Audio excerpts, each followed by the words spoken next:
Welcome, curious minds, to the deep dive. Today we're jumping into something fascinating. What actually makes an idea stick? Why do some messages just grab you, embed themselves, and actually change what you do, while other ideas, even really important true ones, just seem to disappear? Think about the kidney heist urban legend. The drug drink, the bathtub full of ice, the missing kidney. It's completely absurd, right? False. But everyone knows it. It's unforgettable. Then you have something like the CSPI, the Center for Science in the Public Interest, trying to tell people movie popcorn is wildly unhealthy. Instead of just dry facts, they said, a medium butter popcorn contains more artery-clogging fat than a bacon and eggs breakfast, a Big Mac and fries for lunch, and a steak dinner with all the trimmings combined. Wow. Yeah. That stuck. And more than that, it actually made people act differently at the concession stand. So the big question is, how do you do that? How do you make an idea lead to action? Yeah, and a big part of why many ideas fail, especially complex ones, is something called the curse of knowledge. Ah, the curse of knowledge. Okay, it's this fundamental problem, really. Once you know something well, it's incredibly difficult to imagine what it was like not to know it. So experts often communicate in a way that just goes over everyone else's head. There was this experiment, tappers and listeners. Oh, I think I've heard of this. Right. So tappers tapped out familiar tunes like Happy Birthday. They were sure listeners would get it like 50% of the time. Sounds reasonable. But the listeners, they only guessed it right about 2.5% of the time. The tappers just couldn't not hear the melody playing along in their own heads. That gap, that's the curse in action. It blocks effective communication and, well, prevents action. Okay, so our mission for this deep dive is clear. How do we break that curse?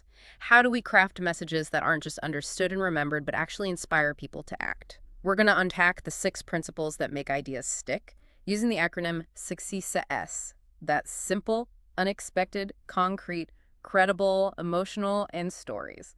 Ready to dig in? Let's do it. All right, first up, simplicity. And this isn't about dumbing things down, is it? Not at all. It's about finding the absolute essential core of an idea. Like stripping away all the extra stuff until only the most critical part remains. Like finding the statue inside the marble block. Exactly. We all know that feeling of decision paralysis, right? Too much info, too many choices. You just freeze. Simplicity cuts through that. It makes the path to action clear. Okay, so how does that work in practice? Well, look at the U.S. Army's concept of commander's intent. It's not a detailed plan. It's a crisp, compact statement of the overall goal. So if the plan falls apart, if communications go down, every single soldier still knows the ultimate objective. They can adapt, improvise, and still take action towards the main goal. Like that colonel said, if there's one soldier left on Hill 4305, he'd better be doing something to protect the flank of the 3rd Brigade. That's simplicity guiding action. That's a really powerful distinction. It's not just about understanding, it's about enabling decisions, enabling action, even when things get messy. Southwest Airlines is a classic example, right? Their core idea, the low-fare airline. Perfect. It's so simple, but it drives everything. Yeah, there's that story about their CEO, Herb Kelleher. An employee suggests adding a chicken Caesar salad on the Houston to Vegas flight. And Kelleher asks, Tracy, will adding that chicken salad make us the low-fare airline? Because if it doesn't, we're not serving any damn chicken salad. Exactly. That core idea was the filter for action. No salad meant keeping fares low. It forced the right decision, the right action consistent with the core. It forces you to prioritize, like James Carville and Bill Clinton's '92 campaign. Right, it's the economy stupid. That was one of just 3 core messages they focused on. Carville knew, if you say 3 things, you don't say anything. You need that singular focus to direct strategy, to direct the campaign's actions. And it worked. So simplicity is really about clarity of purpose that guides behavior, that makes it easier for people to act in line with the core message, even without specific instructions. Okay, got it. So you've got your simple core message. How do you make people actually pay attention in this noisy world? That brings us to unexpectedness. Exactly. You got to break the pattern, get their attention first. Surprise is the hook. Like that flight attendant, Karen Wood, who got passengers to actually applaud the safety briefing. Yeah, she did it with humor by breaking their expectations of a boring, routine announcement. See, our brains are like guessing machines, always predicting what comes next based on patterns or schemas. So pride happens when those predictions fail. And that failure grabs our attention. It jolts us, makes us go, whoa, what was that? And in that moment, we're primed to figure out why our prediction was wrong. It opens a little window for a new idea, a new call to action to sneak in, that little lift of the eyebrows. That's the surprise brow. We're ready to learn. I remember that ad council ad for the Enclave minivan. It looked just like any other happy family car ad. Until the crash. Yeah, totally jarring. Then the text, didn't see that coming. No one ever does. Buckle up. Always. It shattered the car ad schema to drive home a really simple, vital action. And unexpectedness isn't always about shock value. Think about Nordstrom and their customer service stories. Oh, like the one where the employee gift wrapped something bought at Macy's. Exactly. Those stories are unexpected. They break the employee's standard schema of what customer service means and inspire them to act in, well, unexpectedly helpful ways. It resets the standard for action. It reminds me of Nora Ephron talking about her journalism teacher. He gave them all these facts about a school meeting. And they all wrote these standard leads, right? Yeah. Who, what, where, when. Yeah. And then he tells them the real lead. There will be no school next Thursday. Boom. Unexpected. It completely reframed how they thought about finding the point, about the action of reporting. That's a great example of rewriting a schema. And to keep people engaged, especially with more complex stuff, you can use the gap theory of curiosity. Good gap theory. Yeah, we humans have this innate need to fill gaps in our knowledge. We want to know what we don't know. So effective communication often opens a knowledge gap before closing it, like in that fundraising clinic example. Instead of just facts, they started with a question, a puzzle. Why do our under 35 audience members only contribute 10% of donations, even though they're 40% of our audience? Ah, so you create the itch before you offer the scratch, makes the audience lean in, ready to hear the solution and maybe ready to act, like donating. Precisely. And on a grand scale. Think about JFK's moonshot challenge in '61. Landing a man on the moon and returning him safely by the end of the decade. Totally unexpected. It created this massive, audacious knowledge gap. How we're going to do that. And it inspired a whole nation to take incredible action for a decade. Surprise leading to massive focused effort. Okay, so simple, unexpected. Next up is concreteness, making ideas tangible, right? Something you can almost touch or see. Exactly. Abstract ideas are slippery. Concrete ideas stick. Think about Aesop's fables, sour grapes. Why has that lasted centuries? Because you can picture it. The fox, the grapes. It's vivid. Right. That concrete image makes the lesson memorable and applicable. It translates abstract disappointment into something understandable, something that informs future action or judgment. It's like the Velcro theory of memory, isn't it? That's a great way to put it. Our brain has all these loops, existing knowledge and memories. Concrete ideas have more hooks, sensory details, connections that latch on to those loops. Abstract ideas just slide off. Jane Elliott's brown eyes, blue eyes experiment back in '68, that feels incredibly concrete. Oh, absolutely searingly concrete.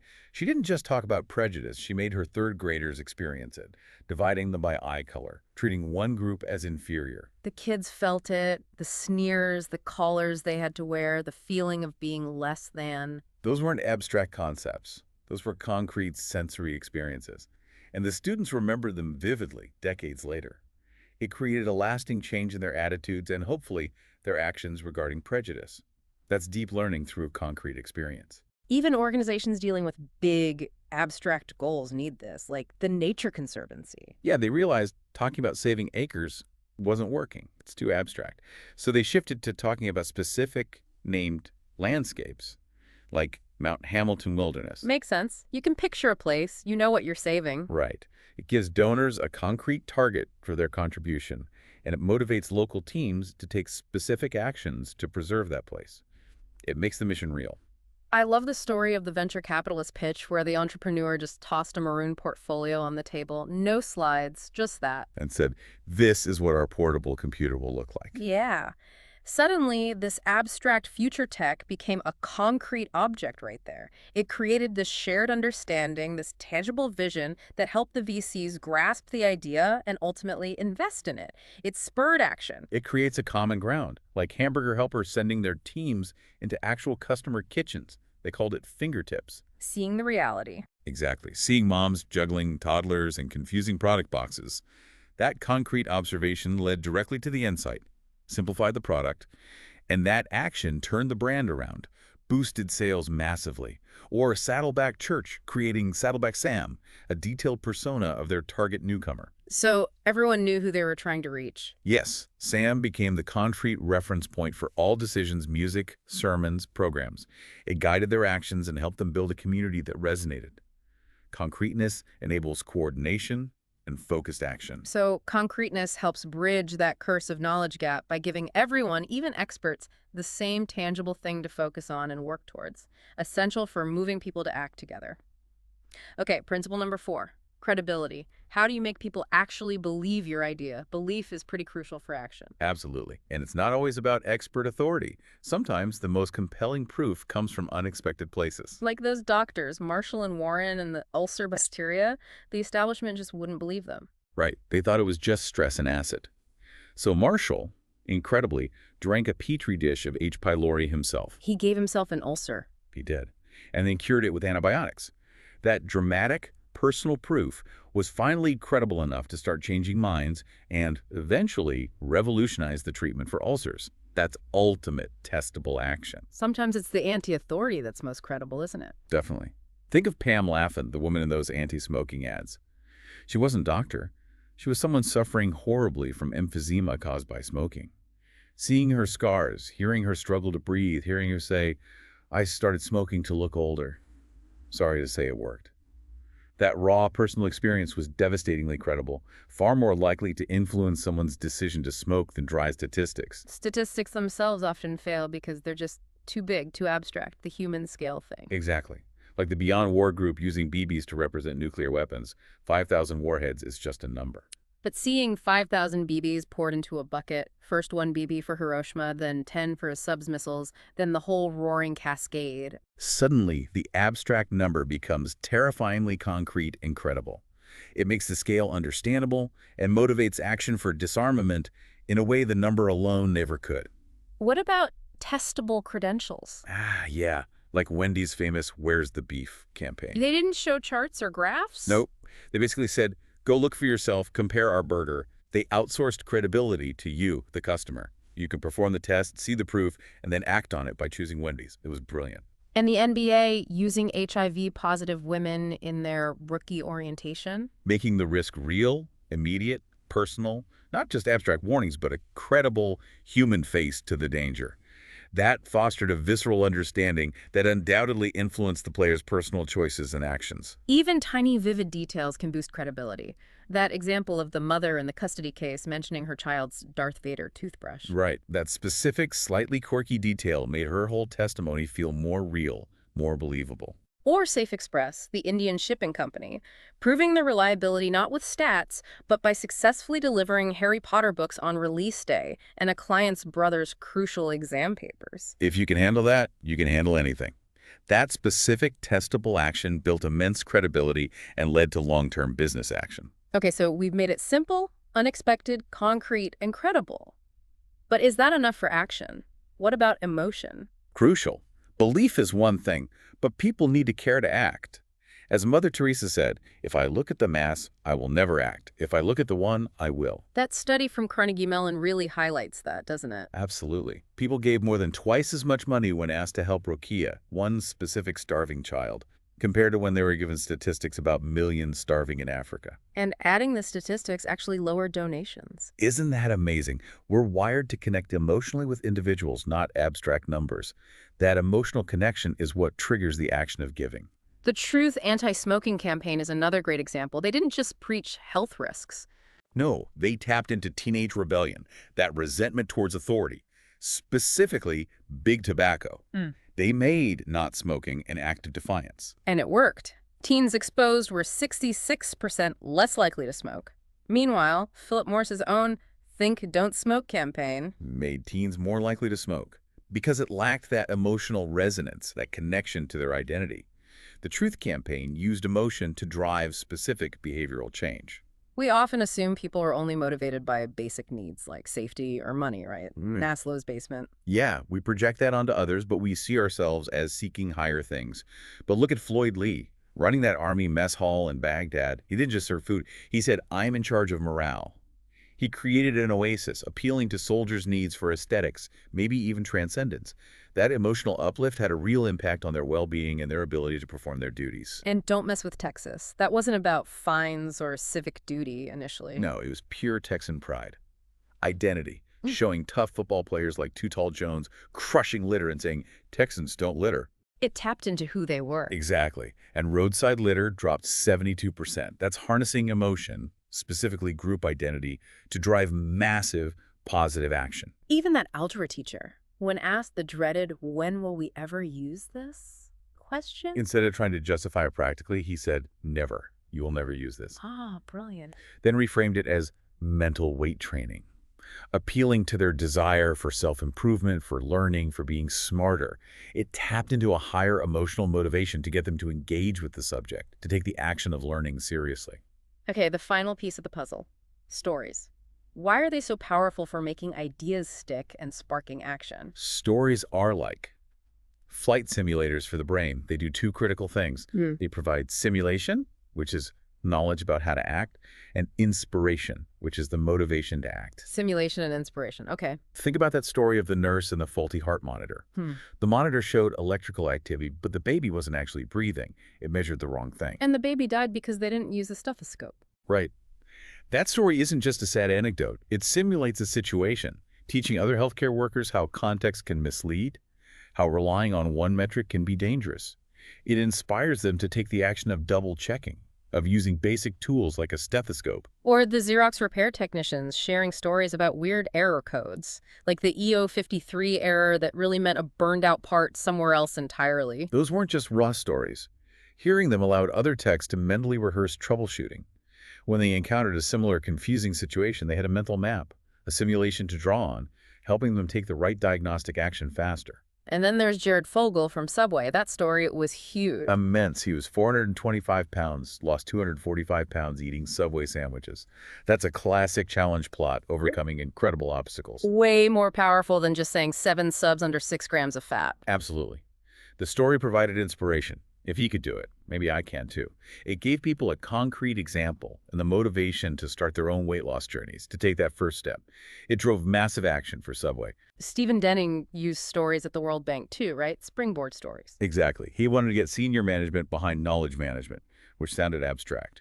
So he told the story of a health worker in a tiny village in Zambia using the internet to get critical malaria information from the CDC. Ah, making the abstract concept concrete and showing its potential impact. Precisely. That story allowed the managers to see how knowledge sharing could transform their work on the ground. It wasn't just data. It was a vision that mobilized them to act, to prioritize and fund the initiative. So you don't always have to invent these stories. Not at all. Often the best approach is to spot them. Learn to recognize the basic plots like challenge, connection, creativity, because different plots inspire different kinds of action.